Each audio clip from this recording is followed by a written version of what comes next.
Year படிக்கிறேன். Micro controller பற்றி பார்க்க போகிறோம். மைக்ரோ கண்ட்ரோலர்னா ஸ்மால் கம்ப்யூட்டர் ஆன சிங்கிள் ஐசி. இதில் வந்து processor, memory, input and output ports எல்லாம் சிங்கிள் சிப்லேயே இன்டர்நெட் ஆகிருக்கும். மைக்ரோ கண்ட்ரோலர் கூட டிசி மோட்டரை எப்படி நம்ம இன்டர்ஃபேஸ் பண்ண போகிறதுன்னு பார்க்க போகிறோம். இப்படி இன்டர்ஃபேஸ் பண்ணுறதுனால டிசி மோட்டாரோட ஸ்பீட் அண்ட் டைரக்ஷனை துல்லியமாக கண்ட்ரோல் பண்ண முடியும் with a simple code.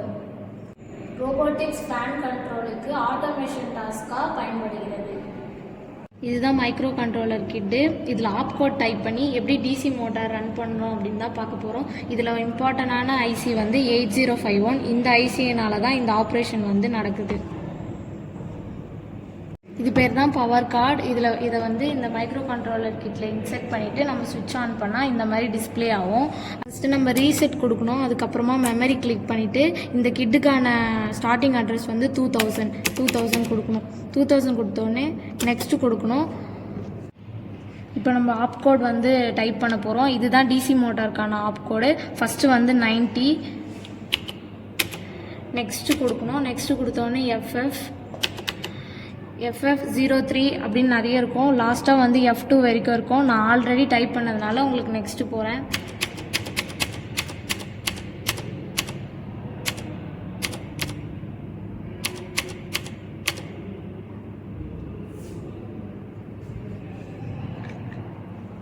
App கோடோட last F2 இருந்துச்சு. அதுக்கப்புறம் நம்ம நெக்ஸ்ட்டு கொடுத்து ரீசெட் கோ கொடுத்தோன்னா நம்மளுக்கான ஸ்டார்டிங் அட்ரஸ் நம்ம என்ன கொடுத்தோமோ அதை போடணும்.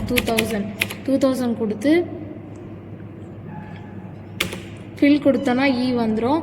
வந்தால் நம்ம போட்ட ஆப் கோட் வந்து கரெக்டு. அப்படி எரர் வந்துச்சுன்னா நீங்கள் போட்ட ஆப் கோட் வந்து இன்னொரு வாட்டி செக் பண்ணோம். நம்ம வந்து எக்ஸிக்யூட் ஆகிடுச்சு. இன்டர்ஃபேஸ் ஆன டிசி மோட்டார் ரன் ஆகுதான்னு பார்த்தா ரன் ஆகுது. அப்போ நம்ம கொடுத்த ஆப் கோட் வந்து கரெக்டு. இதே மாதிரி நீங்கள் எந்த இன்டர்ஃபேஸ் வேணாலும் கொடுத்துக்கலாம்.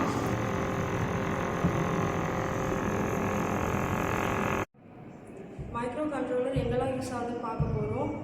Robotics, satellite, security system, wireless device, smart phone, television.